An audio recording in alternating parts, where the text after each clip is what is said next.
sumailalim sa gusto kong maging isang voice talent workshop ang ilang kabataan ng SOX nitong linggo.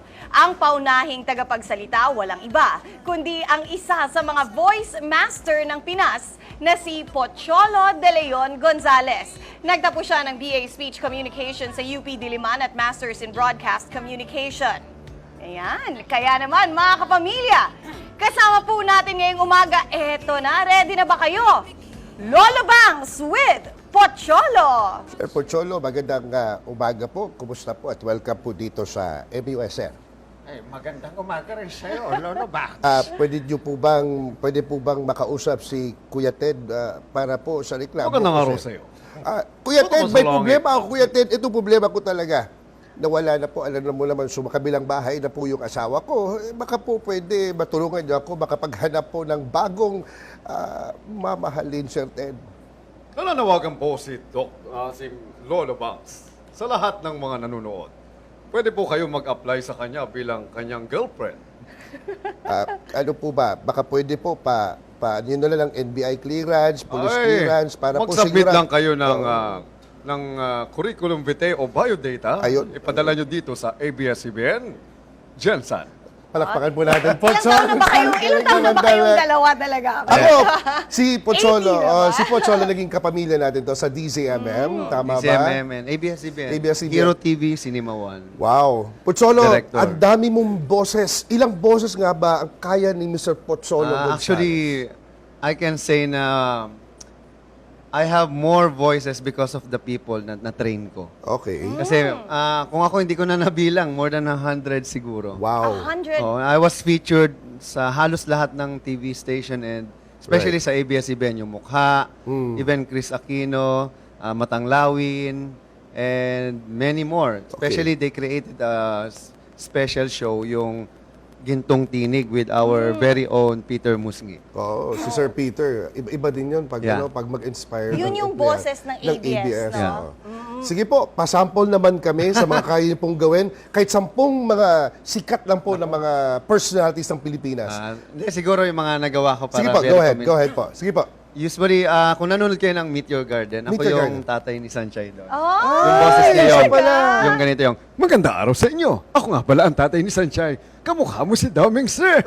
Mukha kami niya. Wow. Talaga Sige pa, sino pa ba? nag-IG Sino pa story ba? ako. Bubu Chacha, yung boses niya yung, Magandang araw sa inyo. Ako pala si Bubu Chacha. Si Chacha. Bubu Chacha. galing. tapos Cyborg Kuro-chan yung, Hoy, humanda kayo sa akin. Ako nga pala si Cyborg Kuro-chan. Itong bahay sa inyo. Ha, ja. tapos yung commercial na ganito yung, Babe, Bibo. Bagong Bibo. Oh, anong sikreto ng bagong bibo? Ganyan. tapos mga personality naman, mga presidente, siguro mga familiar na lang, FBR. Wala first of all, mabuhay kayo para sa Philippines 2000, mabuhay ang MUS. Si Erap. Ay, sabi ko lang, huwag niyo akong subukan. Pero bakit niyo akong sinubukan? Galing. Tapos Fernando Po Jr. yung, Magandang araw sa inyo. Masasabi ko lang, sino ka man, nasan ka man, walang ano man, harap. si Coco Martin. Coco Martin. Ang masasabi ko lang, yummy. Sarap. Tek-tek lang. Sige And siguro Babalu and Dolphy yung, siya, si Dolphy to. Kayo na nanonood dito sa MUS, sa Jensen. Galing mo naman. Di Babalu. Oo. Lupit mo Nangaano kayo Nanonood kayo dito, ha? Sa MUS, sa Jensen. Galing. Paano Marami ba? pang Sige, iba. Opo.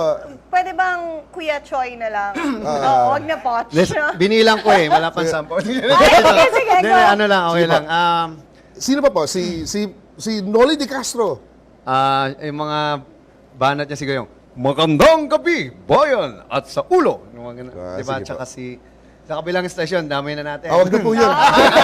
Hindi, wag na. tayo. Siya na lang, Tito Boy, yung, eksklusibo, susunod, abangan.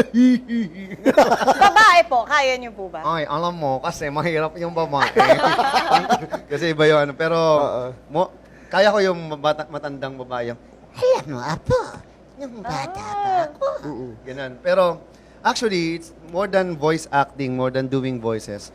My goal in life is to use my voice to promote positive social change. Right. Kasi Oo. when I speak, especially I'm a motivational speaker, na-capture ko yung attention ng mga tao through my voice. Right. Because I believe the voice is the most powerful tool that a man Oo. could ever have. Without our voice, the world will perish. Alam mo, naalala ko yung true. director ko sa ABS-CBN, si Direk Billing Rodriguez. Sabi niya, hindi ka gwapo, Joey. Gamitin mo ang boses mo. Yun yung edge mo. Ay, hindi, gwapo ka naman. Hindi. Sabi lang niya. Kasi may command yung voice Yeah, totoo. Yes. Second na yung mukha ng tao. Actually, maraming artista ang pangit ng boses eh. Oo. Hindi kasi nila tinetrain. Actually, sabi ko nga, kung we take good care of our face, our Right. body, our everything, ngipin, tenga, mata, why don't we take good care of our voices? Oo, Correct. yun yung tanong ko, Kuya Choi. Kasi kanina nga sabi ko, talaga bang, is this a talent or a skill? Kasi kung skill siya, nahuhon. Pero paano ba? Kunwari wala talagang feeling mo para sa lalaki. Kunwari, ang baba ng boss, di kaya matinis. Pwede ba na Meron matuto kasing pa ano rin? parang gift kasi. Oo. Pero I always believe na pag gusto mo, you have to work hard and you have to develop yourself by training yourself. Kasi ako naman, sa totoo lang, ang kwento ko talaga, nung bata kami, wala kaming TV, mahirap lang. Pareho lang wala po kami- tayo, sir. So, Wala pang pa-cabinet na TV. Anong nangyari, radyo lang yung means of entertainment ko. So tuwing gabi, nakikinig ako ng isang radio drama na ganito yung narinig ko, yung isang gabi ng lagim, si Utoy at si Lolo Tasio ay naligaw sa kagubatan. Ha? Lolo Tasyo, saan siya na? Sarap maglaro sa puno. Ay, naku, sabi ko sa'yo, Apo umuwi na tayo. Kakainin ko. Lolo, may monster. Tumakbo na tayo. So, Totoo ginagaya yan. ko Oo, siya. oo. Unknowingly, I'm developing my voice acting skill. So, kasi para sa akin, ang talent, until you do it or tried it, you'll never discovered it. Buti nga lang sa panahon natin. panahon natin na talaga.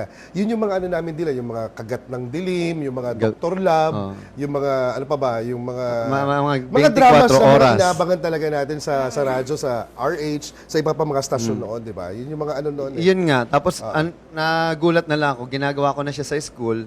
Tapos, sobrang na-develop siya. To the point na mga teacher ko, ginagaya ko pag nagtuturo. Yung, Oo. class, alis ang for today. Sapatos yan, itigis yun. Ganun. So, nung nag-UP ako, nag-masscom ako and then speechcom. Tapos, na-discover ko na meron palang pa-contest ang DZMM. At ako yung nag-champion doon.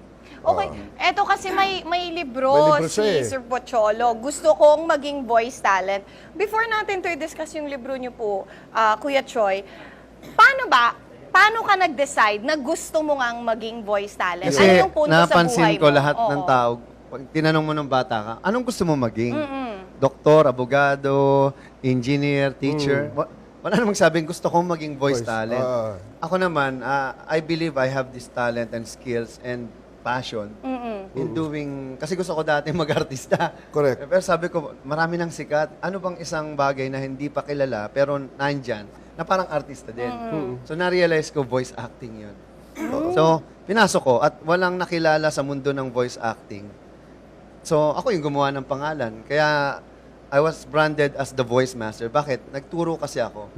May hugot kasi ako na nung nagsisimula ako, hindi ako tinulungan eh. Walang, kumbaga sariling sikap until na-realize ko ako yung dapat tumulong. Manguna. At I'm looking for an inspiration but I cannot find one until I became that inspiration that I've been looking for. The Ang Voice ganda Master. nun. Ito po may katanungan. Sinabi niyo po na may potensyal ang bansa na mag-iisang sentro ng voice artists sa Asia. Bakit niyo po nasabi ito? Kasi I believe yung mga Pilipino magagaling eh. Una-una nasa atin ang mga call center. Right. 'Di ba? Why? We are the number one call center, kumbaga supplier sa buong mundo. Dahil meron tayong neutral accent. Yung neutral accent natin yung nagbibigay edge sa mga Pilipino and we can speak English as if we sound like an American. Americans, oo. 'Di ba? Parang kayang-kaya natin. Unlike yung mga Chinese, imagine mo kung Chinese yung call center. Hello, what can I do for you? 'Di ba? Oo, wala tayong Sa China ganun or eh, oo. Japanese, hello, can I help you? 'Di ba? Or Indian yung, hello, I don't understand what you're talking about. Huling tanong, Sir Choi.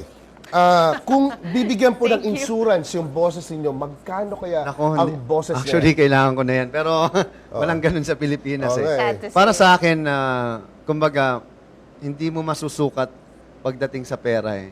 Because mawalan ka lang ng boses, Wala na. wala na eh. Wala ka Totoo ng yan. value din bilang Okay. isang tao. Wait lang, Kuya Sige Joey, po. kasi I was scanning the book, Kuya Choi, ano. At dito ako parang, eto yung tumama, parang ganon. Paano hanapin ang iyong niche? Kasi Ayan, di ba, oo. this is a very kumbaga, specific yung industry. totoo. So, paano nga ba talaga? kung Ang gusto niche mo? kasi, pag sinabi mong niche, yun yung saan ka pinakamagaling. No? Halimbawa, kasi ang maraming genre ang voice acting. Parang kanta rin yan. May rap, may ballad, may classical. Itong voice acting meron din. Which is, halimbawa, voiceover. Ikaw yung mga sa mga AVP, yung Pucholo, the voice master Gonzalez, is a Filipino. Ngayon, meron din commercial na, uy, bili na ng bagong ganyan. So, Galing. tapos meron ding anime, yung, hay nakos, tumakbo na kayo! Hindi! Mamamatay tayo dito! Yung mga ganun, acting naman yon. Tapos meron ding radio drama, yung, mahal kita, ikaw lamang babae, mamahalin mga ko. ganun. Galing. So saan mo nakikita yung sarili mo? At ngayon, ang kagandahan, kami yung gumagawa ng mga computer games like Sega. Ngayon, yung pinakasikat na gawa ko siguro yung Filipino Fairy Tale sa YouTube, which has more than 400 million views as of now. Wow. So sobrang dami ng, kagandahan kasi sobrang dami ng application. Alam mo yun, you have to find out your strength and your niche. And then, ang pinaka-importante, mag-workshop ka. Kasi hindi mo malalaman yan Totoo until yan. a professional director of voice like me, na marinig ko kagad. Isang dinig ko lang sa'yo, alam ko kung saan ka na ilalagay. Saan ang pinakamalaking kita po doon? Pagdating sa kita, AVP hindi, commercial. I don't want to talk about money in terms of ano, no. Sa Kasi monetary. I don't want people to make their motivation yung pera. Correct. Gamitin mo motivation yung craft mo, yung artistry mo, and yung kapag natapos mo na, it is your masterpiece until you become the number one fan of yourself. Kasi pag narinig mo na yun, masaya ka na eh. Hindi mababayaran yung kasiyahan na naririnig mo yung boses mo. Okay, before kayo mag-duel, Kuya Oo, Joe, oo. para lang kasi yun sa mga magulang na, okay, supportahan natin yung Opo. anak natin. Actually, Pwede, may kikita rin naman Tama, sila. tama. On the side kasi, I don't want them to make voice acting as their main source of income. Kumbaga parang basketball. Kung magaling ka talaga, gawin mo ng mag-PBA ka. Pero kung medyo-medyo lang, gawin mo siya on the side as an art form. Ayun. Because I promote voice acting as an art. Okay. Right. Sige po, promote niyo po yung libro niyo. Ayan, sa lahat po ng gustong maging voice talent, ito pong libro ko ang Gusto Kong Maging Voice Talent. Ito po ay isang awarded na book ng National Book Development Board sa National Book Awards ng 2017. At ito po ang naging dahilan ng napakaraming mga naging voice artist talent or dubbers sa Pilipinas dahil as of now, I can claim that 80% of dubbers, voice talent, and some broadcasters in Manila ay mga galing sa workshop ko under ng Philippine Center for Voice Acting and also known as the Voice Acting Academy of the Philippines. Under siya ng Creative Voices Productions, which is my company. So, kung gusto nyo makabili nito, punta lang sa Facebook. Gusto ko maging voice talent, hanapin nyo. And you can also find this sa Shopee.com Okay. or National Bookstore din. Sir Pocholo Gonzalez, sir, I'm a fan. We are a Thank fan you of very yours. Good luck po. Keep on inspiring Sam others. Paul. Sam Maraming Paul, salamat last sa pa. Notre Dame for giving a chance sa mga kabataan na minorkshop ko kahapon. Sobrang galing. And also, I would like to take this opportunity to say hi to all Voice of the Youth Network, Jensen. Ayan, mga kabataan na ang goal namin is to inspire, inform, involve, and empower, and to create positive change sa mga kabataang Pilipino. Maraming salamat, sir.